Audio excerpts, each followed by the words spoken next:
Today I'm bringing you guys a very different kind of review because I actually did not play this game. I have not touched Princess Peach Showtime whatsoever. With this weekend being jam-packed with new games, I've been super busy with Dragon's Dogma 2, which I will be reviewing at the end of this weekend, hopefully, so make sure you're ready for that.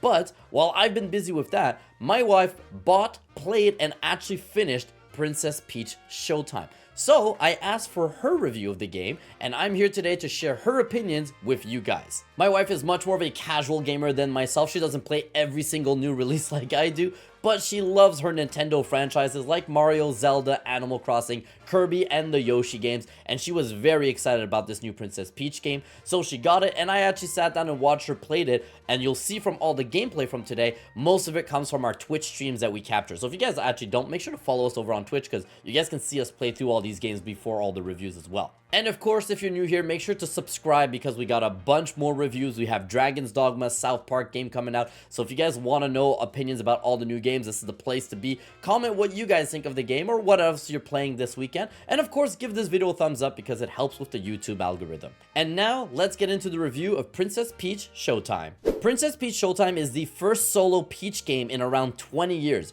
You get to play as, you guessed it, Princess Peach in a huge theater going through multiple levels that are set up like plays. Peach can change into unique costumes which give her different abilities that will help her complete each of the levels. As you complete each of the levels, you will get the opportunity to challenge bosses that will unlock the next floor in the Sparkle Theater. Overall, my wife really liked this game. It's not like the best Switch game or anything like that, but she did have a lot of fun with it, even though there's a couple things that aren't that great about the game.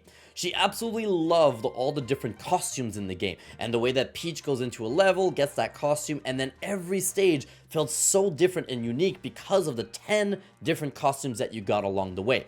The story was very whatever. Like when I asked her what it was, she was like, I don't know, bad people do things and theater is now sad, and as you complete them, people get happy again. But she really liked the theme of the play and the theater and all that, and the characters that are in the game, like your little Stella, I think is the name, the little buddy that follows you around, and all the bean guys are all super cute and adorable, and she really liked that. Her favorite thing about the game is definitely the collectibles. So as you're playing through the game, every level has a ribbon you can find, and if you find that ribbon, it unlocks a unique costume or outfit, sorry, not costume, outfit for Princess Peach, which is just a cosmetic thing, so it doesn't change anything to the abilities. And then on every single level, you have to find all the different stars. These stars are what you need so that you can unlock the boss of that floor so you can move on. Similar to all the Mario games where you need to have a certain amount of stars to unlock that next level, it's the same mechanic in there too. So the game gives you a lot of things to keep you motivated to not just finish the levels, but to replay all of them to try and find every single ribbon and every single star so you can complete the game 100%. Overall, the graphics are pretty nice too. Like, it's nothing mind-blowing, but it does look really good.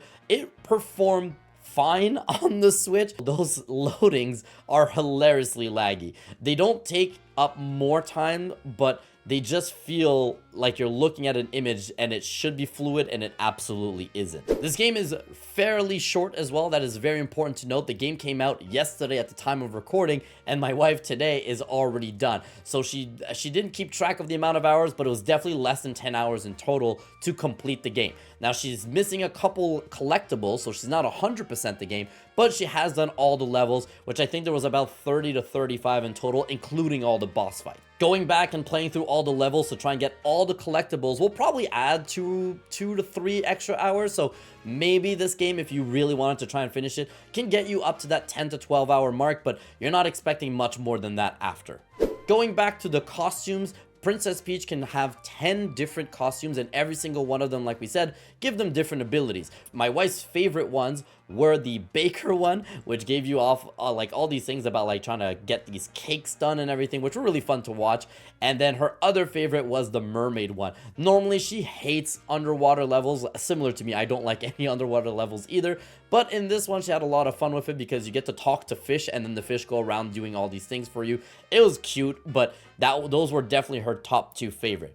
Her least favorite of all the costumes was without a doubt the detective one, and having watched her play, I kind of agree with her that that was probably the most lame one of them all, and the main reason why is because it's just so slow compared to everything else. The rest of the costumes are all just really fun overall too, so there's not a lot of bad ones. Even the detective one, which is her least favorite, isn't awful. Most levels have these mini bosses throughout them as well during the middle area or like the end of each of the stages, and these mini bosses are very simple to fight using the abilities you got.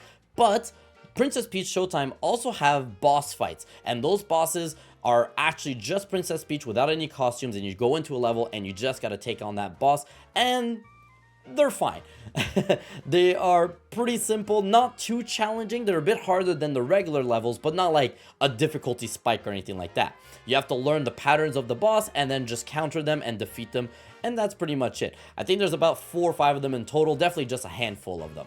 And speaking on challenges and boss fights and everything, this game overall is very easy. It is obviously meant for the younger audience, casual gamers, or new gamers as a whole, so the challenge isn't there. This is not a Souls-like game in any way or anything like that. So there are a couple challenges here and there, but even when there are levels that are a little bit more difficult, the game is extremely generous with checkpoints and the health bar. Princess Peach has 5 health no matter what you're doing, and I think there's a way to increase it, but you have 5 health overall, so you can take a lot of hits before you die in this game. And even when you do die, the checkpoints are like right back where you started, so you're not gonna ever feel like it's gonna push you far back or anything like that. So very, very easy game on that side. So as you guys can hear, my wife really liked this game, and it's been a lot of positives so far. So when I asked my wife what are some of the things that she didn't really like about the game, the biggest thing she didn't like is the replayability of the levels. She mentioned that once you finish a level, and if you miss a couple of the stars or collectibles along the way,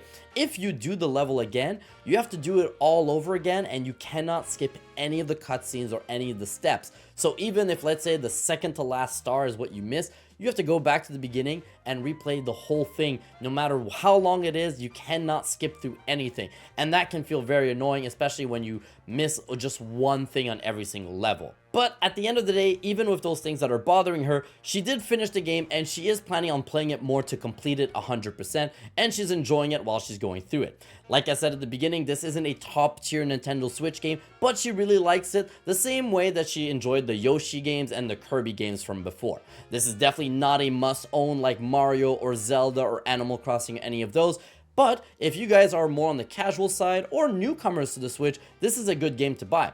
I know this year the Switch hasn't had a lot of new games as a whole, so if it's collecting dust and you really want to get something, it's still a good game to pick up, but you shouldn't feel in a rush to pick this one up or pick this one up over any of the other must-owns on the Switch. Even though this game is meant for a specific audience, that doesn't mean the hardcore gamers will not find anything to enjoy in this game. There's a lot of collectibles in here, and if that's the kind of game you like, you'll find enjoyment with this game.